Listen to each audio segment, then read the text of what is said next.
silêncio, por favor, gente, para a gente começar com o Bruno.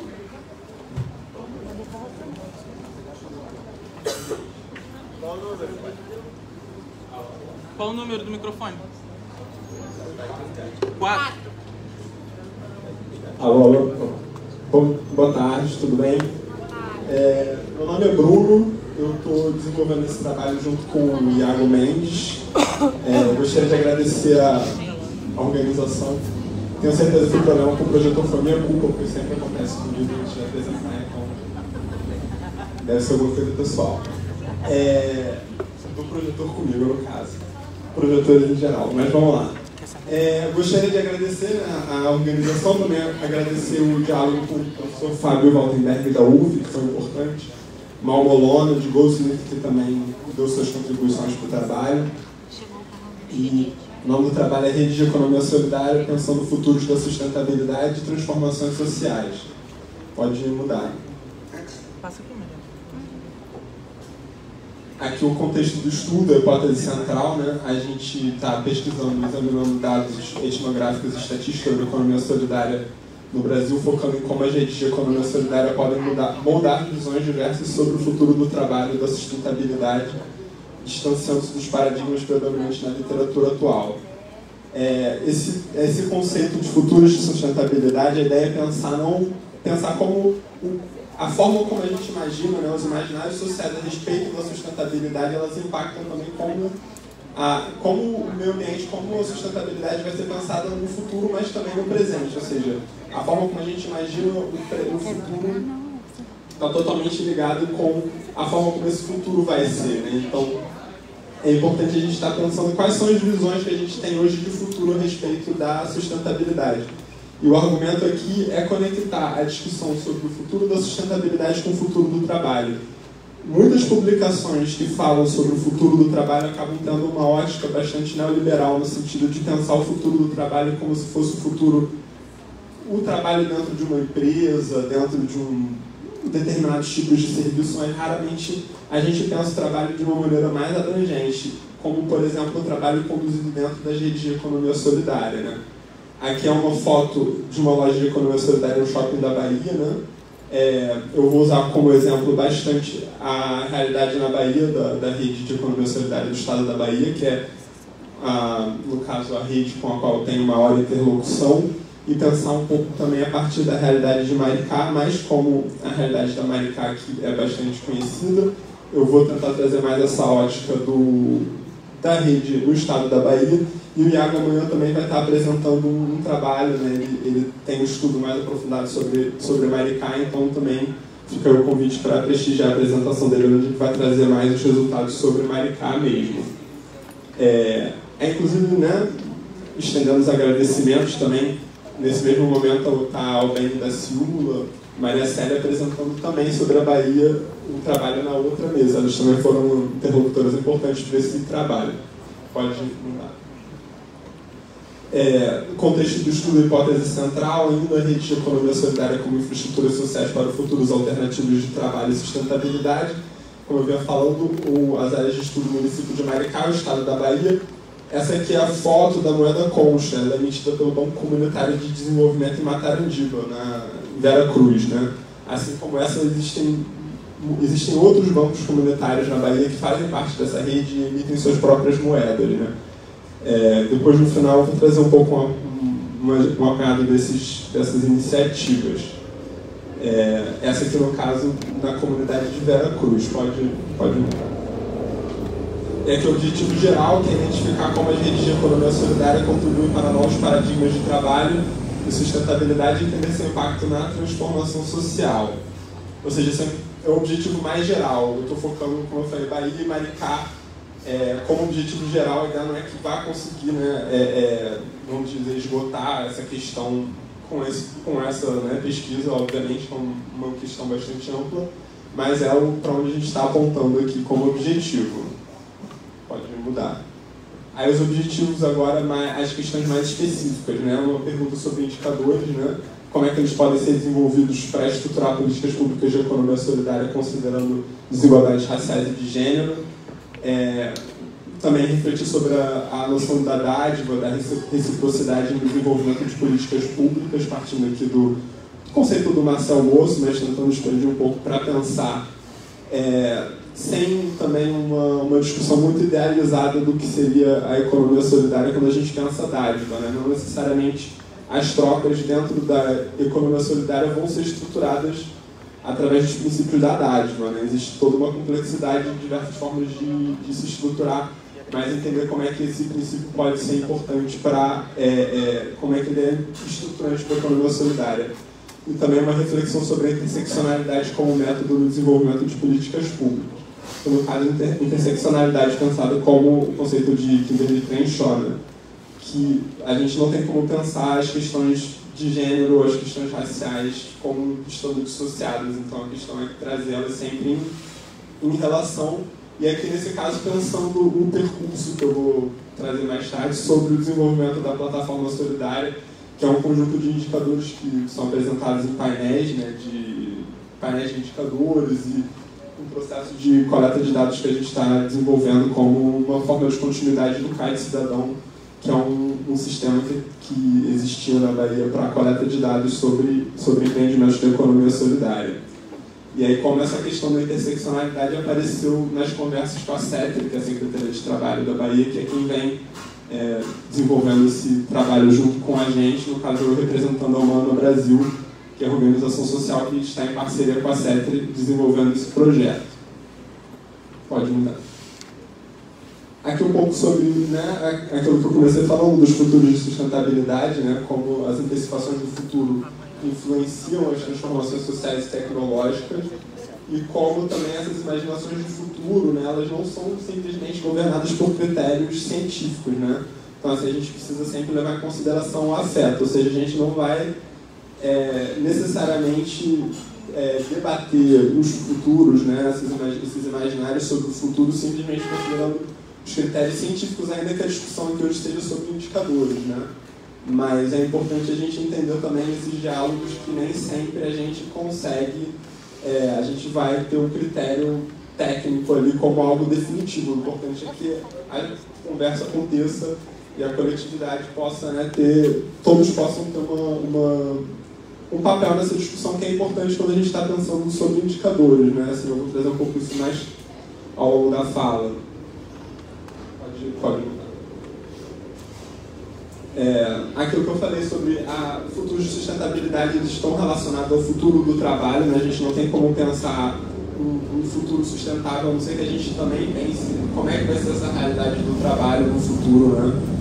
E pensar visões coletivas através da ação presente, considerando também a influência dos diversos grupos sociais, instituições e a diversidade de incentivos e formas de estruturar a produção, que tem a ver com aquela discussão que a gente estava tendo, aquilo que eu estava trazendo sobre a dádiva, né? Existe,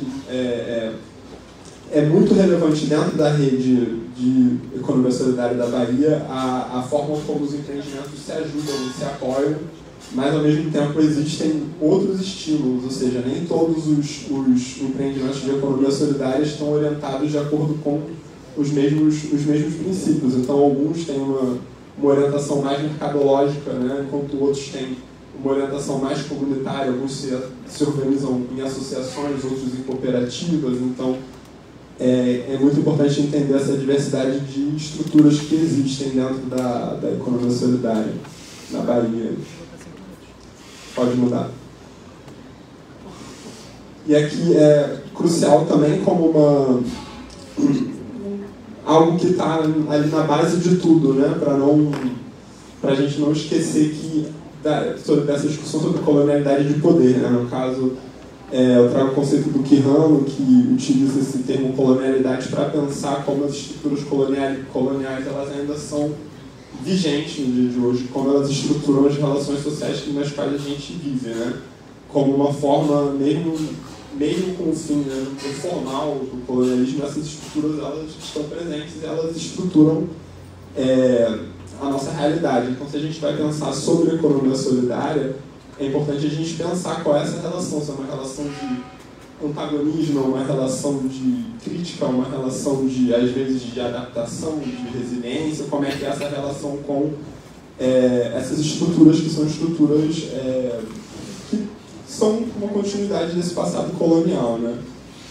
Então, e aí, trazendo ainda aquela discussão, é importante a gente sair desse paradigma de pensar o futuro do trabalho como sendo relacionado a ocupações específicas dentro do que o capitalismo está mais acostumado a entender como um trabalho, né, a partir do ponto de vista hegemônico, e entender que a economia solidária ela apresenta muitas outras formas de se trabalhar e que, se a gente não olhar para essas estruturas, a gente vai deixar de ter uma reflexão apurada sobre como é que vai ser esse futuro, tanto do trabalho como como é que a gente pensa, né, esse imaginário de sustentabilidade e como é que as ocupações que a gente tem hoje, né, na economia solidária ou fora se relacionam com a construção de um futuro sustentável, né? Pode mudar. Aqui, rapidamente, como eu falei, eu não vou focar muito na realidade de Maricá, ainda que isso esteja no paper, pelos motivos que eu coloquei no começo. Mas, passando rapidamente, eu queria salientar aqui sobre a experiência em Maricá, essa sinergia entre os programas de renda básica e políticas de economia solidária. Existem autores que realizam uma crítica, né, a partir da esquerda sobre mecanismos de transferência de renda, dizendo que existe como é que eu posso dizer? Que o neoliberalismo, de certa forma, ele é adequado também a mecanismo de transferência de renda, né? Então, que não seria necessariamente uma política pública que faria frente a um contexto neoliberal, mas o ponto aqui é trazer que a partir do exemplo de Maricá, você juntar políticas de transferência de renda básica junto com políticas de economia solidária, você gera uma estrutura que é capaz de ter uma outra relação com o mercado, né? Então, fazer frente a uma estrutura hegemônica do capital de uma maneira mais efetiva do que apenas mecanismos de transferência de renda. E no final, vou trazer essa questão de como a interseccionalidade também precisa estar ancorada junto com esses outros dois pilares, no caso, mecanismos de transferência de renda e políticas públicas de economia solidária, para a gente conseguir pensar futuros de trabalho e futuros de sustentabilidade. Pode mudar. Eu vou passar bem rápido, faltam só 5 minutos, mas aqui no caso, eu já falei bastante da economia solidária na Bahia, que é uma definição, né? Inclui diversos empreendimentos, cooperativas, associações, muito trabalho com agricultura familiar, artesanato, serviços de produção cultural. Ali é o logo da plataforma, né, que eu estava falando.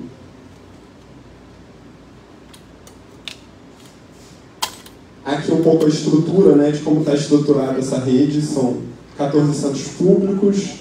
Aqui eu trouxe essa foto, que essa é uma fábrica de chocolate apoiada pelo pessoal do Litoral Sul, né? Inclusive, recomendo ver o trabalho que está sendo feito no sul da Bahia com o cacau, que é uma coisa bastante interessante. Tem muitas marcas com produção agroecológica, tudo bastante interessante.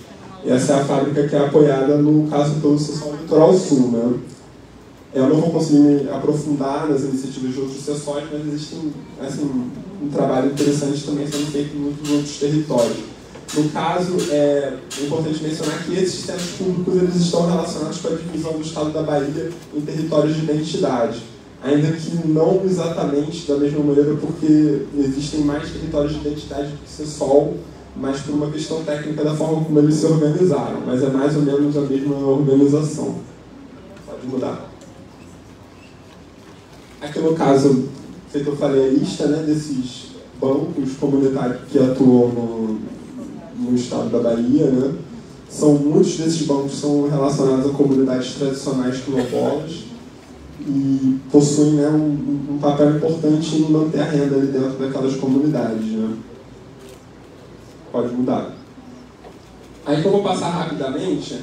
Esse aqui é um painel que está dentro do... Vocês podem acessar, é pessoalbahia.com.br, e lá, esse painel, no caso, ele é um painel que está dentro de um espaço fechado, porque ele traz informações que a gente não pode revelar, mas tem um outro painel na página principal que traz informações mais sintetizadas.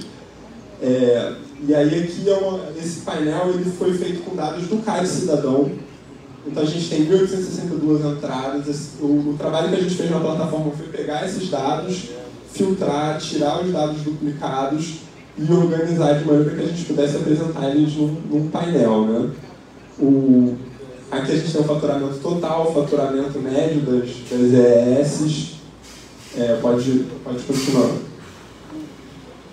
Aqui alguns números, eu vou passar, assim, esses foram os dados que a gente chegou ao final do trabalho. Eu acho que, assim, os números são interessantes porque a gente consegue fazer até uma comparação com os números nacionais, mas eu acho que o ponto aqui também é sobre a questão da importância de se trabalhar os dados do CAD Cidadão, porque eles é um banco bastante grande de informações e eles estavam sendo coletados, mas não existia muita possibilidade de se fazer uma discussão a partir do momento em que esses dados não estavam sistematizados de uma maneira que a gente pudesse ver, entender e conversar, né? Então, assim, a partir disso aqui, a gente consegue entender mais ou menos o perfil. Pode mudar.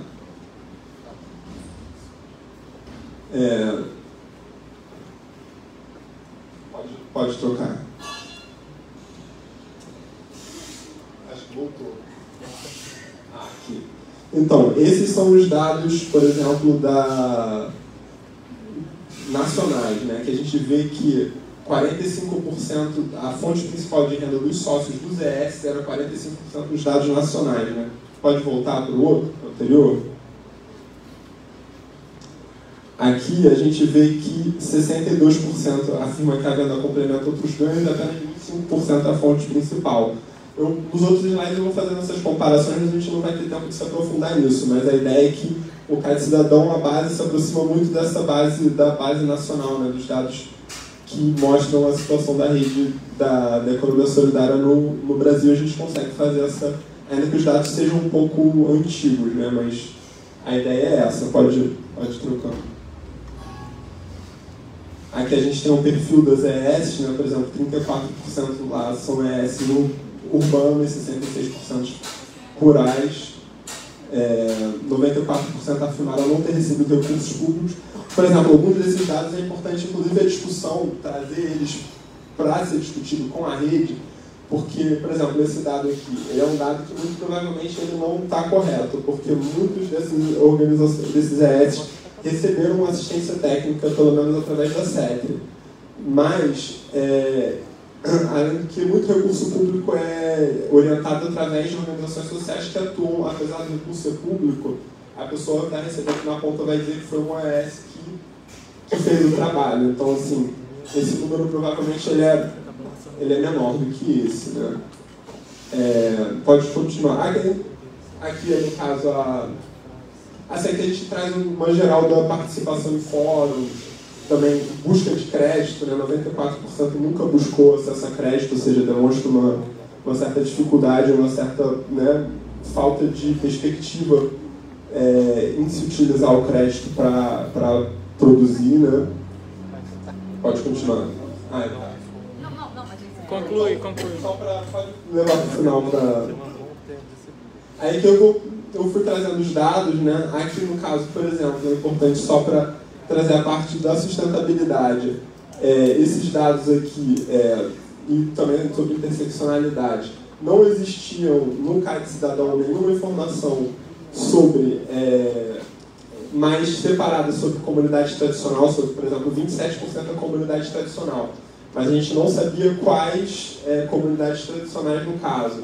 Não tinha informação sobre raça e cor também. E, além disso, a única informação relacionada à sustentabilidade, vamos dizer assim, seria esse de coleta de lixo, né? Que está aqui, 57% em coleta de lixo normal e 15% reaproveitamento. Pode mudar. Pode passar. Aqui, no caso, a questão de gênero, por exemplo, eles têm esse número de beneficiários, 63% dos beneficiários diretos são mulheres, né? E aqui é importante essa questão desse artigo de Oliveira Araújo, muito interessante, sobre uma análise crítica dessa suposta neutralidade nas políticas públicas, que é algo que é importante a gente entender que se a gente não considera a interseccionalidade, alcançar os indicadores, alcançar a política pública, a gente tem essa ilusão de que a partir do momento em que você tem uma política pública, por exemplo, que reduz a desigualdade de renda, por exemplo, que ela estaria trabalhando também questões, por exemplo, raciais ou de gênero, o que não é necessariamente verdade. Então é importante trazer essas questões como pontos específicos a serem considerados nos indicadores. Foi um pouco esse o trabalho que a gente fez de conversar com a SEC, no sentido de trazer esses outros indicadores para esse novo trabalho que está sendo desenvolvido de coleta de dados. Pode ir para o último. No caso, as conclusões, né, aqui, rapidamente, que eu já venho trazendo, no caso, alguns dados que serão necessários de serem trabalhados, no caso, na rede de economia solidária da Bahia, mas eu acredito que em qualquer rede que a gente for pensar que vai trabalhar com economia solidária, pensar, né, políticas públicas de economia solidária no sentido de fortalecimento de redes, instrumentos de renda básica, transferência de renda, e a discussão sobre interseccionalidade para que a gente possa pensar em futuros de sustentabilidade. Né? Acho que é isso, gente. Obrigado. Já acabou meu tempo.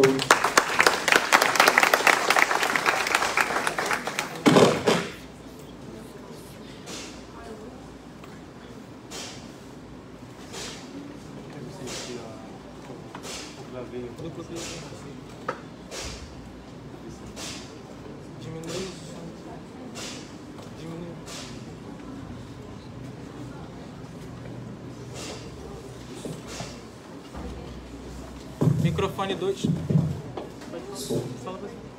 Olá, boa tarde a todos e todas. Eu me chamo Calvin, sou psicólogo de formação e mestre em desenvolvimento social.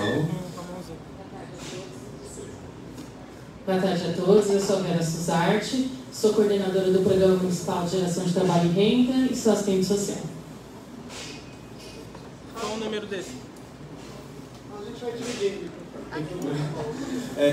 Um pouquinho sobre as políticas de workfare, a economia solidária, entre impasses, contradições e transformações, que é o que a gente tem vivido a partir da experiência de 2 programas no município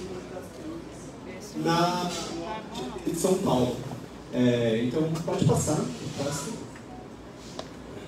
Então, nessa apresentação, a gente vai caracterizar um pouquinho o que são políticas de ativação do trabalho, que também é uma categoria nova, que é visto como uma tendência das políticas de trabalho no Brasil. Apresentar as 2 experiências de trabalho, as 2 experiências dos programas de geração de trabalho e renda, Mogi, identificar o que a gente está chamando de impasses, contradições e transformações, e condicionar com os princípios da economia solidária. Obrigado. Pode seguir.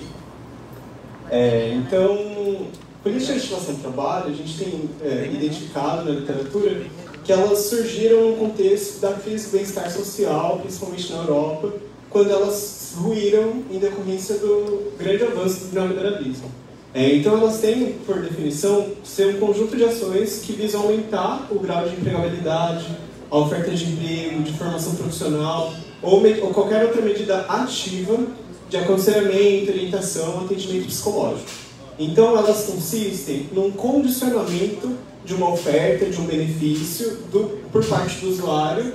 Então é necessário que ele cumpra essa condição para receber o benefício ou a oferta do serviço. Então elas surgem também a partir do Conselho de Washington, que faz essa contração de welfare to work, então uma passagem de um estado de bem-estar social basicamente para um estado de proteção capitalista, né, baseado no trabalho, que é denominado workfare. E a gente encontra uma sutil diferenciação entre políticas de trabalho e workfare. Então, a gente tem encontrado, né, essas diferenças perpassam uma compreensão epistemológica da dimensão da pobreza, né, de qual partido que se adota para compreender a pobreza. Então, pode ser uma compreensão liberal, uma compreensão democrática, que visa a autonomia dos sujeitos, e também aspectos positivos e negativos relacionados a essas políticas. Então, se por um lado elas visam a participação ativa e contínua e promovem a autonomia, por outro lado, implica na punição, na culpabilização do sujeito, no constrangimento desses no recebimento dos mínimos sociais. Então, aqui é um pouco do que a gente tem encontrado teoricamente sobre essa categoria e a gente vai relacionando com os programas. Pode passar. Então, pensando um pouco essa questão teórica que o Calvin trouxe para a gente vive duas experiências no município, né? Então, não sei se vocês conhecem o programa Prospera Família do Governo do Estado de São Paulo. Então, o município aderiu a esse programa. O que a gente percebeu? Um programa voltado, eles recebem uma transferência de renda de R$130 e no final do programa R$2.000 para investir em alguma coisa que a pessoa decidiu fazer, ou na área de gastronomia, aquilo que ela escolheu, né? E aí a gente percebeu que assim, as famílias passam a receber, elas têm que cumprir uma condicionalidade. Então, esse programa do Governo do Estado, ele era direcionado para as famílias em situação de vulnerabilidade, que tem crianças de 0 a 6 anos. Então, a gente já tem uma dificuldade de participação dessas famílias. Famílias atendidas pela política de assistência, de cadastro único. Então, para participar do programa, elas tinham que, pensando na política de ativação, participar ativamente das atividades. Então, elas tinham que participar das reuniões, tinha curso de uma semana inteira. Então, elas tinham que estar a semana inteira, só que você tem que pegar a criança na escola, você tem que buscar essa criança, você tem dificuldade com a questão da criança que ficou doente, e tinha a questão muito parecida com os cursos Senai, Senac, 70% de presença. Se você não tem, você perde o benefício. Então, a gente aceitou esse programa, que ele tinha a ver com o desenvolvimento de trabalho, até pensar essa questão de desenvolvimento de habilidades. Só que o que a gente percebeu? A gente começou com um programa com 1.040 inscritos, né? Aí ele iniciou com 800 famílias, ele terminou com 440 famílias. Então, o que levou muitas famílias a desistirem do programa? Por causa das condicionalidades. Então, as condicionalidades foram pensadas no gabinete, lá com o prefeito, qual as condicionalidades foram colocadas para a família, não foi construída com elas. Então, você vai atender famílias, você tem crianças, então se ela faltar, ela perde o programa, ela tem que ter 70% de presença. Então, o que a gente percebeu? Muitas famílias disseram que desistiram, por quê? Porque elas não conseguiram cumprir com as condicionalidades. Então, pensou-se o trabalho para elas, você tem a possibilidade de desenvolver suas habilidades, pensar no mercado de trabalho, mas dentro de uma condicionalidade que boa parte dela, mais de 50%, não conseguiu atender. Então, a gente faz um pouco a crítica nesse artigo, o programa Prospera Família, que teve resultados, que agora alguns resultados, mas que esses resultados foram diminuídos por essa condicionalidade. Então, você entende que a política voltada para o público em situação de vulnerabilidade, você pensa a condicionalidade não a partir deles, você pensa a partir daquilo que você construiu a política. E aí a gente traz um pouco, pode passar um pouquinho, a gente traz um pouco a experiência que a gente tem do Programa Municipal de Geração de Trabalho e Renda, que é um programa voltado para o público da assistência e que a gente construiu uma incubadora social lá no bairro de Jundiapeba, né? Então, na construção desse programa, a gente construiu a partir da necessidade de trabalho com os grupos. Então, a gente construiu a lei a partir dessa experiência. Então, o que a gente identificou? A gente começou a trabalhar com o primeiro grupo, que foi a Irmãs Doca, agora que elas trabalham com tapioca no município. E aí a gente percebeu que muita gente foi desistindo porque não tinha uma renda básica para poder sobreviver. Então, no período de produção, até você conseguir vender o produto, você conseguir mercado, você precisa de uma renda de sobrevivência, né? Então, com o Conduz, a gente conseguiu construir o que a gente fala que é uma bolsa fomento. Então, é um benefício que eles passam a receber durante 6 meses, mas eles recebem R$520 para a produção. Então, eles decidem o que eles vão produzir, o que eles querem fazer, aí eles passam a receber a bolsa. Então, a gente compara um pouco com o Prospera Família, que eles recebem um programa de transferência de renda dentro daquilo que eles escolheram para que eles possam produzir. Então, a gente fez um pouco isso no município, alguns empreendimentos já estão recebendo essa bolsa, e a gente tem percebido um pouco dessa dificuldade de construir a política a partir daquilo que foi pensado dentro do gabinete e não a partir das pessoas, né? E aí a gente vai comparando um pouco isso. Fazer um acréscimo, voltar eu acho que tem um slide anterior, que mostra bem essa diferença entre os dois programas, né? Porque se por um lado, no programa Prospera Família, a gente tem o que financia o programa é o Estado, o Governo do Estado de São Paulo. Por um outro lado, no caso do Conduz, ele tem um financiamento municipal. Então, o gerenciamento, a construção do programa é muito mais próxima da realidade concreta das famílias. E não vem de um gabinete distanciado do contexto local de onde essas famílias vivem. E Mogi já é um município territorialmente muito grande. Todos os outros municípios também são distantes, o estado de São Paulo é distante. Então, o programa vem fechado para todos esses municípios executarem como ele está previsto.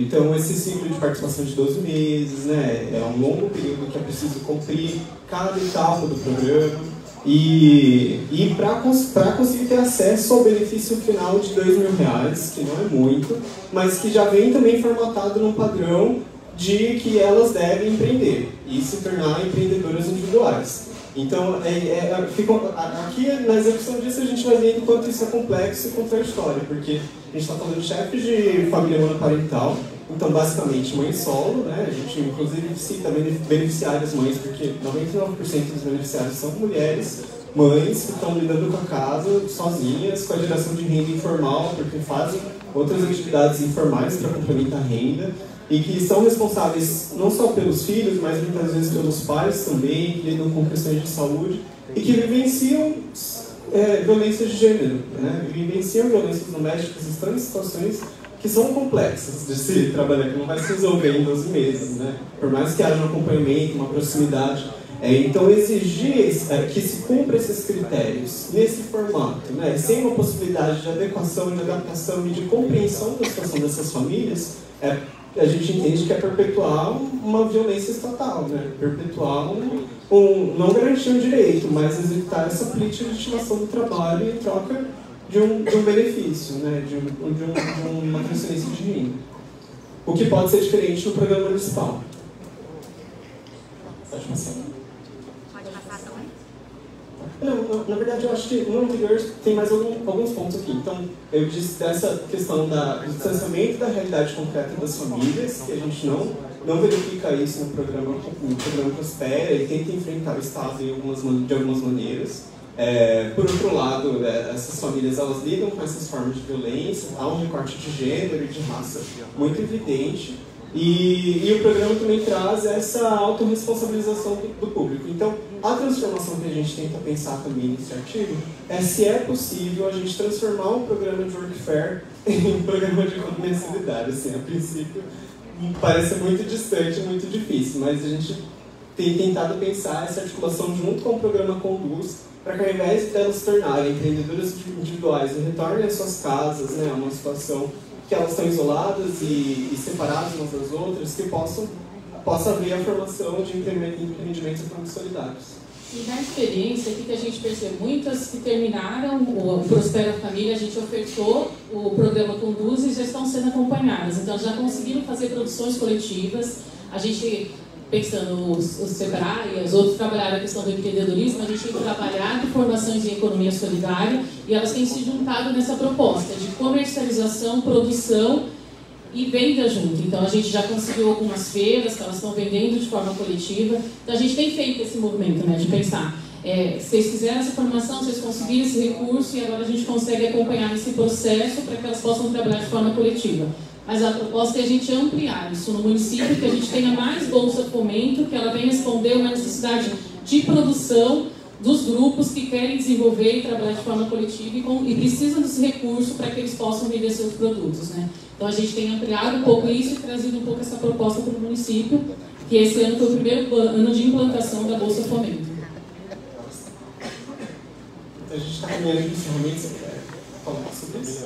Então a gente tem pensado nessa articulação de que os empreendimentos possam ter acesso a tecnologias sociais. Então, em Mogi das Cruzes, a incubadora no âmbito do programa Conduz, a incubadora social é uma forma de tecnologia social que os grupos podem ocupar esse espaço com uma maneira de produzir coletivamente e de comercializar também coletivamente, o que vai rompendo aos poucos com a autorresponsabilização neoliberal, que vai rompendo aos poucos com a meritocracia, que é um trabalho constante, que nunca se encerra.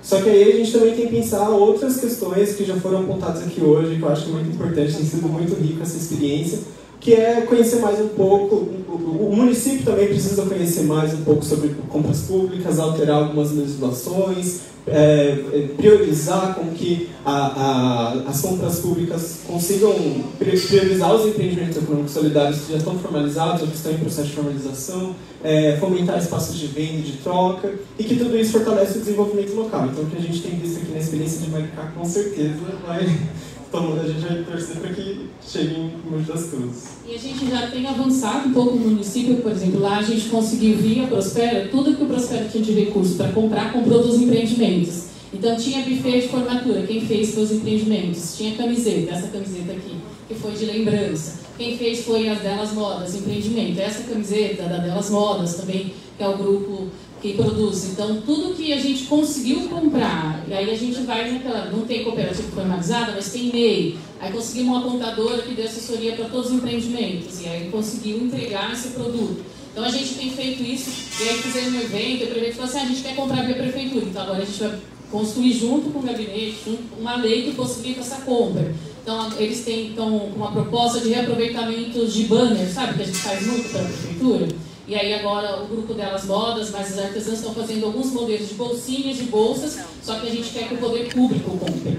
Que é isso que a gente viu hoje de manhã, né? Se não houver um fomento do poder público na compra, que isso a gente tem para as grandes empresas e por que não para os empreendimentos econômicos solidários. Então é isso que a gente tem fortalecido no município, criado leis específicas, né? Então, por exemplo, o Programa Conduz, que é um programa de geração de trabalho, a gente demorou 3 anos para que ele se tornasse lei, e esse ano veio a Bolsa. Então, isso só foi possível porque a gente é funcionário público. Então, a gente ficou uma gestão, passou outra e conseguiu passar a lei na outra gestão. Então, a gente também está fazendo isso para que a gente consiga criar leis para que todos os empreendimentos consigam comercializar como principal comprador o poder público. E as entidades sociais, por exemplo, esse não foi o poder público, mas foi recurso público. A entidade social recebe recurso, e aí ela também pode comprar no empreendimento econômico solidário. Então a gente hoje, por exemplo, recebeu umas 2 ligações, a gente quer comprar a camiseta da Delas Modas, vai lá e compra da Delas Modas. Então a gente tem fomentado isso para que o funcionário público, o território consuma. E a gente veio aprender um pouco a experiência para implantar um banco social lá, e é esse movimento que a gente está fazendo, estudando e pensando um pouco como que a gente avança na economia solidária no município. Né? Para a gente já encaminhar para o encerramento, então, a gente traz uma citação do Paul Singer, que é muito inspiradora para a gente, eu acredito que pode ser inspiradora também para todos, de que a gente tem que se convencer de que agora ou todos se fortalecem, melhoram de vida, adquirem novos conhecimentos e novas habilidades, ou o empreendimento econômico fracassa e todos retornam à sua vida antiga, frustrados e desesperançados. Acostumados a decidir sozinhos, agora temos que aprender a discutir, negociar, votar e aceitar responsabilidades, tanto os vencedores quanto os derrotados, nos debates internos ao empreendimento. Então é isso, uma construção coletiva que não chega no fim e que é diariamente árdua, diariamente complexa, difícil, mas que a gente tem apostado nela e tem mudado as nossas vidas, assim, né, nesse sentido. E as vidas delas de muitas maneiras também. Obrigada, e a gente está pensando nisso com os empreendimentos, de a gente todos juntos fortalecer essa proposta.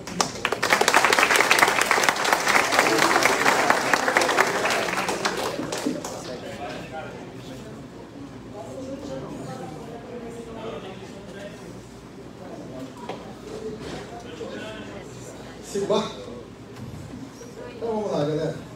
Boa tarde a todos. Sou o Rafael Pinho. Vamos lá. Eu estou aqui para provocar, na verdade. Então agora é aquela hora que eu vou acordar todo mundo. Eu pensei 10 vezes como é que eu ia fazer essa fala aqui hoje. Porque hoje não. Há 12 anos eu sou professor de economia da UERJ. Só que desde a pandemia eu virei um cara que mexe com extensão universitária, que quer levar o conhecimento e causar impacto na sociedade lá de fora. Então, eu vou apresentar para vocês a experiência do Projeto Aduba, que vem de Associação Duas Barras. Para quem não conhece, Duas Barras é um município na região serrana do Rio de Janeiro, depois de Nova Friburgo, pequenininho. Eu vou mostrar uns dados aqui de Duas Barras só para citar melhor, já. Mas tudo começou na pandemia, né? Você tranca o professor universitário dentro de casa, durante 6 meses, ele não tem nem que dar aula, ele começa a estudar as coisas que ele gosta. Então, antes da pandemia, eu tive um projeto com apoio do CNPq para estudar moedas sociais por causa de uma doutoranda. Eu nunca fui disso. Não sabia nem que existia Banco Mombuca, nem que era moeda social. Aí, por causa de uma doutoranda, eu resolvi me interessar. Então, a gente acabou mapeando as moedas sociais do Brasil. Tem um artigo, até apresentei no passado aqui, medindo o impacto das moedas sociais em municípios pequenos. Só que eu cheguei à conclusão nas minhas pesquisas que ninguém falava de sustentabilidade. Nem ambiental, nem social. Um pouquinho de social. Tá, renda básica e tal, mas renda básica é uma coisa, moeda social é outra. Né? Vem junto, casado aqui em Maricá, mas normalmente não vem. Mas assim, por que eu não uso esse instrumento potente chamado moeda social para melhorar um pouquinho o planeta? Então é isso que a gente está tentando fazer. Então eu acabei criando minha moeda social com essa pegada de sustentabilidade, tanto social quanto ambiental, eu vou estar apresentando para vocês. Nesse caminho, né, de um professor da UERJ que vira ongueiro, né, hoje eu tenho um projeto social, que é um projeto de extensão da UERJ, que acabou se tornando uma incubadora de negócios de impacto socioambiental, com apoio da FAPERJ, né, então a gente tem que agradecer os patrocinadores. E eu aproveitei e botei aí um novo patrocinador, obrigado, um novo patrocinador, que é o Dia de Doar, que já que a gente está num evento de economia solidária, estamos na semana do Dia de Doar, que é um movimento lindo, é um movimento que agora, é dia 28, cada ano muda, né? Dia 28 é o Dia de Doar, então tem diversas campanhas, assim, mobilizo todo mundo, eu acho que é super importante. Se você não conhece, vai lá no site, joga no Google Dia de Doar, que é muito legal. E a gente foi contemplado pelo segundo ano, com a hashtag Doa 2 barras, né? E a gente está fazendo a campanha esse ano de doe seu lixo. Né? É muito legal, né? Ah, não tenho nada para doar, não posso ajudar. Peraí, você produz lixo, não? Então, assim, a gente está coletando resíduos, né? Lixo, que a gente está jogando riqueza no lixo, literalmente, no aterro sanitário, gastando dinheiro da prefeitura e tudo mais, que eu vou falar um pouquinho na sequência. Então, nessa brincadeira, nessa minha jornada, né, de professor universitário, que só sabia trabalhar na frente de computador, escrever artigo acadêmico, que eu virei ongueiro, com um projeto social, que aí eu trouxe para a universidade, né, para ficar bonito, né, dizer que a UERJ está fazendo aquilo ali. Comecei a correr atrás de dinheiro e me tornei startupeiro. Então, hoje fomos contemplados agora no Conecta Startup Brasil e no ano passado participamos do Catalise CT do Sebrae, com esse projeto da Duba. O Catalise CT é para transformar a pesquisa acadêmica em empresas, em startups, né, novas empresas, de cunho tecnológico. Então, somos uma tecnologia social reconhecida nesses editais. E eu vou contar para vocês um pouquinho do que a gente faz, né? O Parque Tecnológico da UFRJ também. Então, a Duba é objeto de pós-doutorado meu hoje na UFRJ, né? E aí a gente conseguiu um fomento de lá também pelo segundo ano consecutivo. E o que a gente faz? Tá, o que é esse projeto, Rafael? Então, esses são os nossos pilares, né? É uma história pessoal que eu acabo de contar para vocês, que acabou virando profissional. Então, eu sempre fui sustentável, eu sempre fui preocupado com o meio ambiente, sempre fui um cara que gostava de cachoeira, de trilha, né, ia catando lixo dos outros, mas nunca tinha feito compostagem na minha vida. Hoje em dia, eu não uso mais descartável, então essa é a provocação que eu queria trazer para vocês. O problema não é o plástico, o problema é o descartável, o papel, o plástico, o que quer que seja. Então, a gente, na nossa jornada humana, a gente optou e opta cada dia mais por soluções de facilidade. É muito mais fácil abrir um saco, um envelope, né, um saquinho de biscoito, do que carregar uma fruta na bolsa. Então, essa jornada pessoal, na verdade, antes de eu me meter com moedas sociais, toda a minha trajetória acadêmica de graduação, mestrado, doutorado, eu fui e continuo sendo economista da saúde. Então, a minha preocupação sempre foi... A minha tese de doutorado, senhores, na França, foi sobre acesso a medicamentos em países pobres. Então, eu sempre tive essa pegada social, essa preocupação, né, de causar um impacto no mundo, mas estritamente acadêmico. E aí eu chego em Duas Barras, que eu frequento desde criança, depois, já com doutorado na França debaixo do braço, e sabe o que mais tem em Duas Barras? Farmácia. 5 farmácias numa cidade que é um ovo. Sabe o que não tem em Duas Barras? Saúde. Não tem. Especialmente nos mais pobres. Aí eu fui estudar essas coisas. E aí eu descobri que a gente vive... Nossa, já? Preciso acelerar. Eu descobri que a gente vive epidemias silenciosas, né? A gente fala de Covid. A gente vive epidemias silenciosas há muito tempo, cada vez mais graves, de obesidade, diabetes e hipertensão. Especialmente nos pobres. Cada vez mais nas crianças. Então é com esse feedback aí de vida profissional, pessoal, que eu desenvolvo um projeto preocupado com alimentação, preocupado com o meio ambiente. Para quem não conhece, permacultura está aqui com a economia solidária, né? Eu só que bota o meio ambiente na equação. Então, os 3 princípios básicos da permacultura são: tem que ser bom para as pessoas, tem que ser bom para o meio ambiente e tem que ter uma divisão igualitária ou justa dos excedentes. Então esses são os 3 pilares da permacultura, tem tudo a ver com a gente, só está faltando o meio ambiente nessa equação. Então, os objetivos de desenvolvimento sustentável, não vou entrar, pode passar, por favor. Então isso aqui eu tirei do pitch, né, agora que eu sou startupeiro, né, então eu faço videozinhos, faço apresentações. Pitch, para quem não sabe, é você tem que vender a tua ideia em 1 minuto, às vezes em 3, quando eles são bonzinhos. Hoje eu tenho 20, pô, tá fácil. Então, a gente vende a aduba como esse modelo disruptivo de desenvolvimento local, bom para o meio ambiente e bom para a sociedade, especialmente para os mais pobres. Pode passar. Então, a ideia é levar esse choque de sustentabilidade para municípios rurais. Então, a gente hoje é uma GovTech, a gente quer vender serviços para prefeituras, e a gente é uma FinTech, ou seja, finanças. A gente tem um aplicativo que a gente ainda não usa, hoje a gente usa dinheirinho de papel, né? Como eu falei, eu criei a minha moeda social, a nossa moeda social na Lula. Ainda não funciona no aplicativo porque o pessoal lá gostou do dinheiro de papel, muita gente não tem smartphone, muita gente não tem internet boa, então está funcionando muito bem no dinheiro de papel. E o que a gente faz na prática? Começamos organizando feiras. Simples assim. E aí tem tudo a ver com a apresentação anterior e com a discussão dessa manhã. Eu sempre fui um cara preocupadíssimo com incubação de empresas. Sempre achei muito legal. Incubar por empreendedorismo. Só tem problema. Quem vai comprar depois? A pessoa entra no programa de incubação, aprende sobre empreendedorismo, fazer plano de negócios, custo disso, custo daquilo. Eu ensino isso. Eu tenho 180 alunos hoje, galera. Coloco 3 turmas de 60 alunos lá na web. Ensino essas coisas todas. Aí você pega uma pessoa carente, bota numa sala de aula, ensina a fazer um plano de negócios. Só que ela precisa aprender. Então, o que vocês estavam falando, precisa ter uma bolsa durante um tempo para garantir o ganha-pão. Mas aí, acaba a bolsa lá no final, ela precisa vender o produto dela. Então, o que a gente faz? Qual é a proposta da aduba? São esses pilarzinhos aí. Inclusão social, para pegar pessoas, né? Quando eu faço pitch, tem dinâmica, aqui tem fotinha, entra, zoom in, zoom out, as coisas todas. Aqui não, hoje está estático. Então, é pegar pessoas pobres, ensinar a fazer compostagem. Bom, primeiro separar o resíduo, né? Pode desse tipo, porque é dignidade também, né, galera? Quando a gente separa, fica limpinha a latinha, fica limpinho a embalagem de plástico, que vai, né, você não vai obrigar o catador a pegar naquele seu macarrão estragado. Né? Então, é uma questão de dignidade também com os catadores. Né? Então, quando a gente ensina a separar, então pega essa pessoa pobre, paga uma bolsa para ela, em moeda social, que eu vou dizer já já o que ela faz com isso. Capacita para fazer compostagem, para fazer um plantio agroecológico, disponibiliza as ferramentas, as sementes, o terreno, que é isso tudo que a gente oferece lá.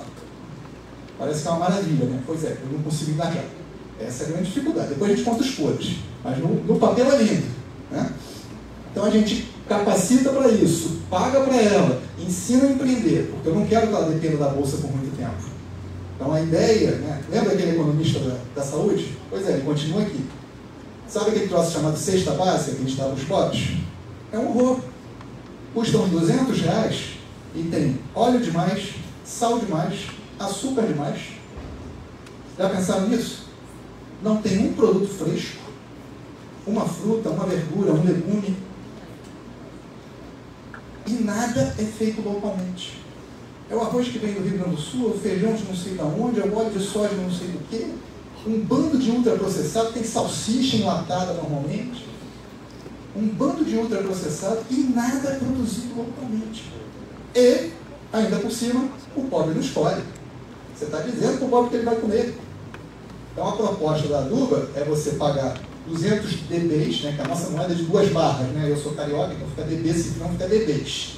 Tá? Então a gente paga, ao invés da prefeitura gastar R$200 comprando um bando de porcaria e dizer para o pobre que ele vai comer, você dá 200 dBs para o pobre, é o que eu faço, é o que a aduba faz. 200 dBs para uma moça, eu não posso falar pobre, tá? Desculpa, esse é vice de economista, tá? Primeira vez que eu fui apresentar o projeto lá, eu falei, os pobres com os pobres na minha frente, a equipe quase matou com toda a razão.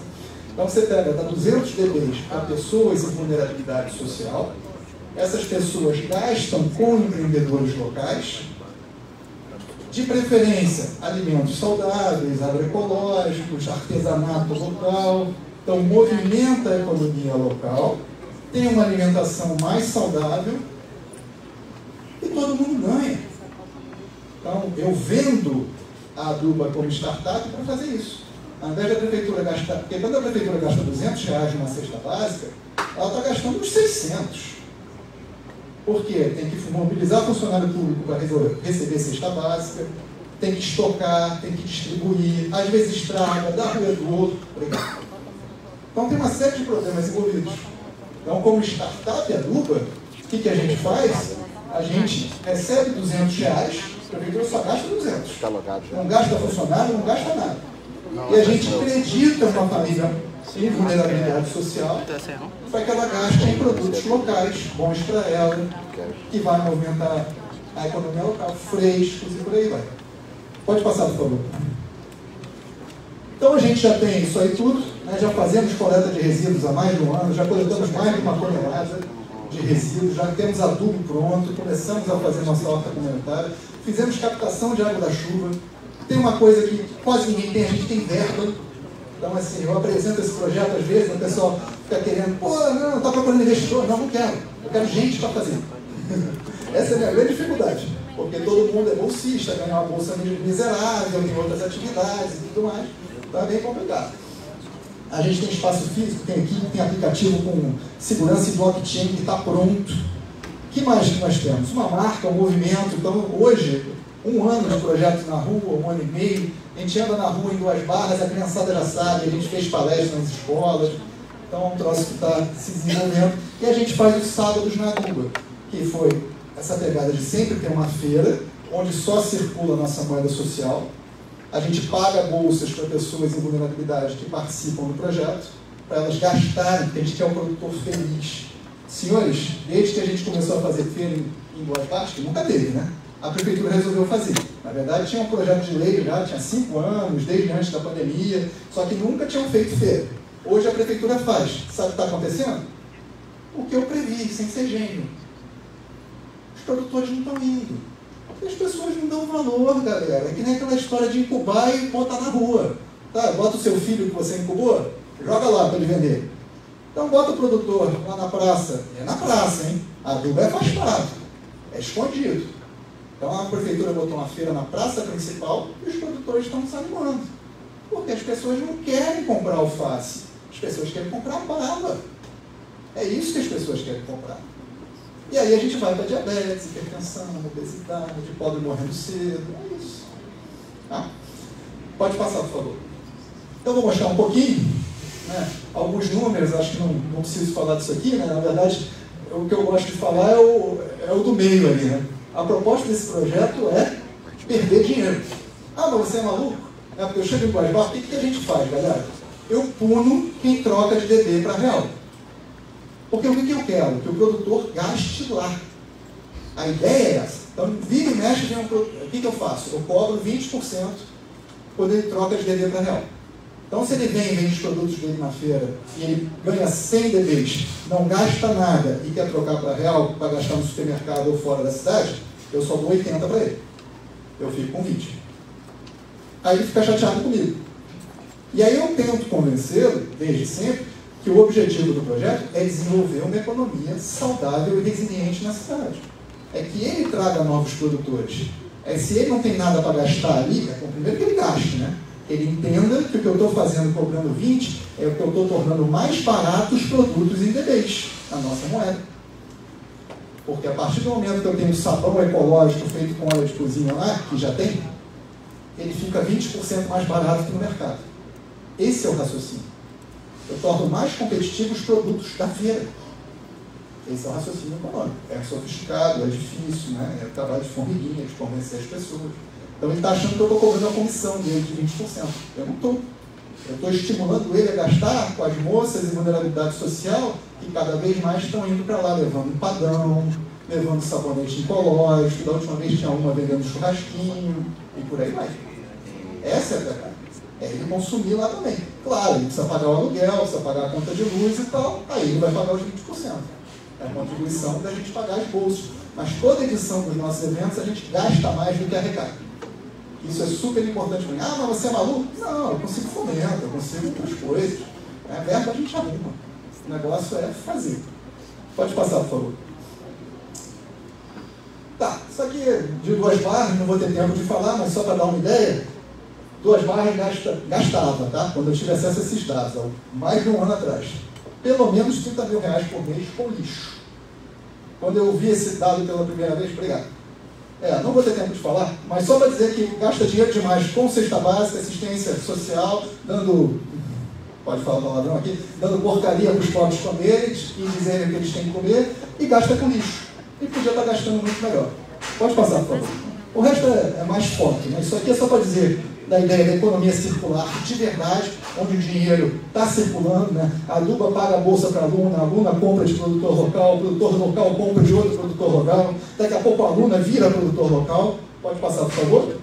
E daqui a pouco, que a gente já consegue atrair a população para frequentar nossos eventos, injetar dinheiro, não ficar só a gente pagando bolsa, e quem sabe um dia, prefeitura. Então isso aqui só para dar um visual, né? Quando a pandemia começou a melhorar, que a gente foi para a rua, enfim, depois de conseguir batalhar a verba, bolsas e tal, esse era o estado da Aduba, né? Era um quiosque abandonado num terreno largado durante muitos anos, um pasto degradado. Pode passar, por favor. Essa é a nossa primeira reunião, consegui levar 2 pessoas, olha só, muito legal, né? Ele virou meu bolsista, ela arrumou um emprego e subiu, então é assim, galera. Não consegui ninguém preto, ninguém negro para começar o projeto que eu queria que fosse negro, desde sempre, só que ele vai ficando. Pode passar. A nossa segunda reunião já tinha mais gente, né? Ainda no quiosque abandonado, o terreno já estava limpo, pode passar. Nossa terceira reunião, olha só. A gente já conseguiu fazer um galpão que não tinha, terreno limpo, juntar gente, mais colorida a feira, não só brancos, e por aí vai. Pode passar aos pouquinhos. Isso aí, peraí, volta. Acho que é importante o pessoal ver. Aquele lá atrás é o nosso quiosque que estava abandonado. Verba eu arrumo. Só que eu tenho que tomar conta de reforma de quiosque, né? E eu não consigo dar aula para 180 alunos, corrigir 180 provas, né? Fazer pesquisas, escrever artigo acadêmico, está aqui hoje, e por aí vai. Então a dificuldade é essa, é pessoas, lidar realmente com pessoas. Mas a gente consegue fazer um troço desse num lugar que não tinha nada, cara. E trazer cada vez mais empreendedores. E pode passar, por favor. Nossa moedinha está aqui embaixo, os DBs. Eu tenho um bolsista de design que é muito bom. Acabamos, né, de botar no Instagram os cartazes da nossa campanha de doe seu lixo. Estão lindos. O cara é ótimo, é ele que fez o design. Daí, né, nossos produtos. Nossa equipe ali em cima já muito mais negra do que branca. Pode passar, por favor. Mídia aparecendo. Pode passar. Já. Isso aqui é só para mostrar uma cesta básica. Isso foi uma foto que uma dessas moças tirou e postou da cesta básica da Aduba que ela levou para casa. Ou seja, olha quanta gente ela está apoiando. É o artesão, é o fabricante de doce, é o fabricante de biscoito, mas é também o produtor de couve agroecológica, orgânica, ovo e por aí vai. Um detalhe importante. Nossos eventos não tem lata de lixo. Isso é muito importante. A gente tem um banheiro seco, né? Então a gente está na beira do rio de Duas Barras, todo o esgoto de Duas Barras é coletado e jogado in natura no rio, menos a gente. A gente tem um banheiro seco, para quem não sabe, dá um Google. Você joga, é super legal, funciona, é limpo, não dá mau cheiro. Você joga serragem por cima e depois composta, vira adubo. Porque nós somos os únicos indivíduos na face da Terra que decidimos produzir lixo e esgoto. Lembra que eu falei no começo que eu estava aqui para provocar? É isso. É você parar para pensar. Qual é a minha contribuição, né? Pô, legal, a economia solidária é show, mas pô, e o planeta? Vamos botar o planeta nessa equação aí, gente. Vamos usar o próprio copinho, sabe? Eu tento não usar mais descartável. O único descartável que eu uso ainda é papel higiênico. Não tem jeito. E lá, quando eu estou na roça, eu composto o papel higiênico. É maluco. Eu sei que é maluco. Tem que ter mais malucos que nem eu para a gente conseguir, se não reverter, pelo menos, né, atrasar um pouquinho o que a gente anda fazendo. Pode passar, por favor. É isso. Isso aí é legal dizer isso, né? No último evento, que foi a Aduba da Primavera, em setembro, a gente ofereceu 30 DBs para mulheres do Bolsa Família, e para as 20 primeiras que apareceram 16. Pode passar? E pagamos também, tem sempre aula de yoga, gratuita, inclusiva, né? Saúde do corpo e da mente. E aquilo ali é uma banda, né, de alunos do colégio municipal, que pagamos também 30 DBs para cada um deles, e falamos, compra alface, quem gosta de alface, tem que apoiar o senhorzinho lá, eles super entenderam, compraram produtos legais. E por aí vai, galera. Então a gente é isso tudo aí. Obrigado, já estourei meu tempo há um tempão. Obrigado pela paciência e estamos às ordens. Valeu.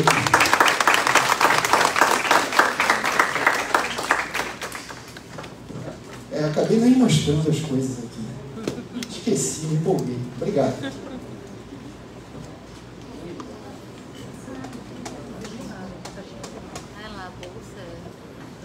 Muito obrigada a todos pela apresentação, meu Deus. Vamos abrir agora para a rodada de perguntas. Se alguém tem alguma pergunta. Tem? Qual é o seu nome, sua filiação? Oi, meu nome é Natália, sou do Banco Buca e estou curiosa para saber o que tem na cesta ali dele. Porque eu não me aguento. Vamos lá. Foi. Eu já ia guardar aqui. Vamos lá. Que bom que você é curiosa. Muito obrigado pela pergunta, pela provocação. Olha só, eu vou começar pelo produto de Maricá. Ano passado eu estava aqui no evento, na mesa, com uma pessoa chamada Marisa, que eu acho que não está aí hoje, está participando. Marisa está aí, Marisa? A mãe dele. É a mãe dele. Mentira, que é sua mãe. Não acredito. Pois é, a Marisa fantástica, a Marisa, mãe dele, ela fez isso aqui, me mostrou isso aqui, eu fiquei encantado. Isso aqui é uma fralda não descartável. E aí o economista começou a conversar com a Marisa, pelas contas da Marisa, uma criança gasta 5.000 fraldas descartáveis. E com 20 você cria mole uma criança. Claro, dá trabalho, galera. Lembra de abrir um pacote de biscoito ao invés de levar uma fruta na bolsa? Pois é, a gente prefere a facilidade. Só que a facilidade custa caro. Custa caro em termos de saúde, custa caro em termos de meio ambiente. Então a conta da Marisa é 5.000 fraldas descartáveis. E 20 dessa aqui, molezinha. Sabe quanto custa? 5.000 fraldas descartáveis? 1,20 pelo menos uma fralda ruim hoje em dia. Em promoção. R$6.000 para criar um filho. É isso. Isso aqui com 20, ela vai vender aí amanhã. Na feira solidária. Se bobear não custa R$50 cada um. Vamos dizer que seja 50. Está falando 6.000 versus 600. Olha quanto negócio de impacto socioambiental tem aí. Quanto a favela poderia ter uma pessoa coletando isso aqui e lavando e devolvendo limpinha. É isso que eu quero fazer da minha vida daqui para frente. Tentar fomentar esse tipo de negócio. Porque ganha todo mundo, cara. Aí a economia é solidária de verdade, né? Todo mundo ganha. O resto é detalhe, o resto tem absorvente, vários tamanhos também. Absorvente não descartável, claro. Mas dá trabalho, galera. Dá trabalho. Vou mostrar só mais uma coisa. Duas coisas, vai. Sabe o que é isso aqui? Alguém conhece isso aqui? Garrafa de Coca-Cola. Isso aqui é o cientista Rafael, quando veio a pandemia, ele resolveu que ele não ia sair de casa, né? Se trancou. Ele acredita na ciência e tal.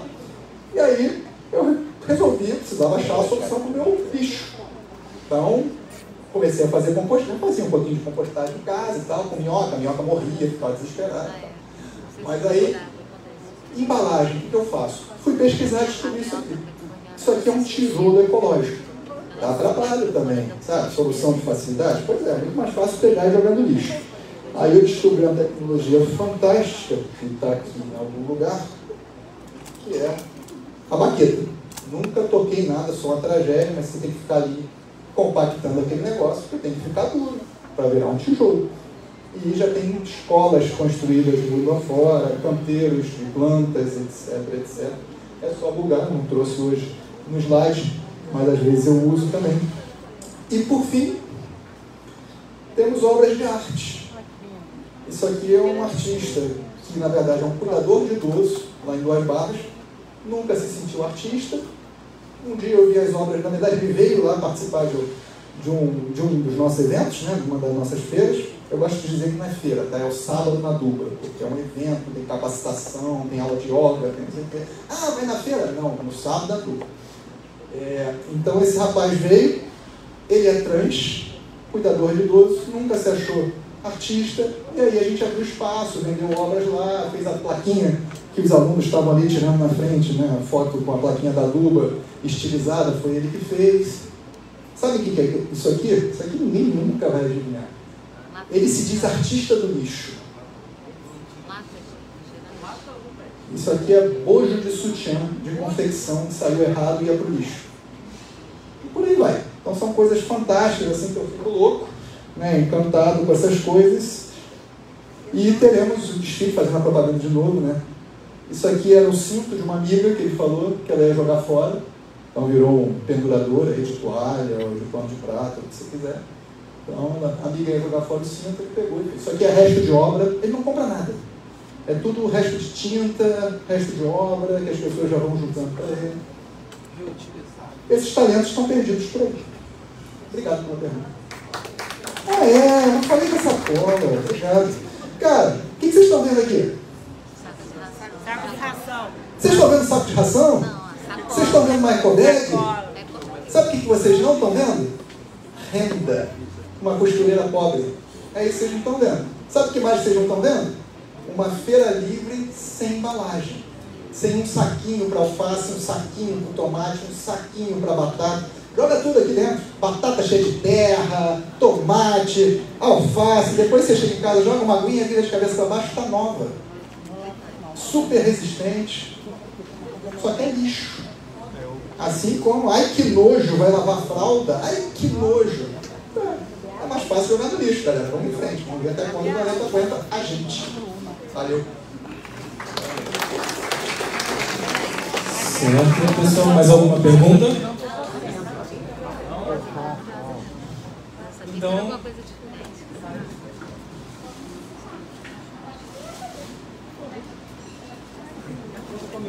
então está encerrada a nossa mesa de discussão. Eu agora só preciso saber se já acabou lá embaixo? Não tenho ideia se acabou lá embaixo, mas a gente dá agora um breakzinho rapidinho só para o pessoal subir, tá? Para a gente já começar o próximo painel. Muito obrigada, gente. Parabéns pelas apresentações.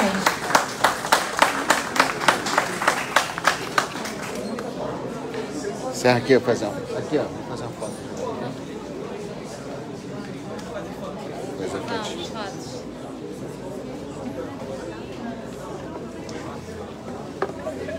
Mãe dele. É o Matheus. A cara do Matheus. Mãe dele, Matheus.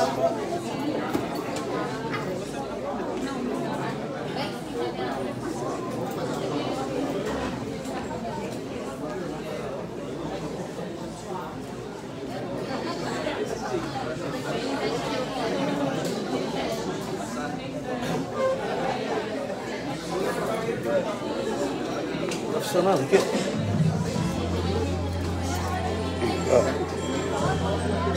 Sil?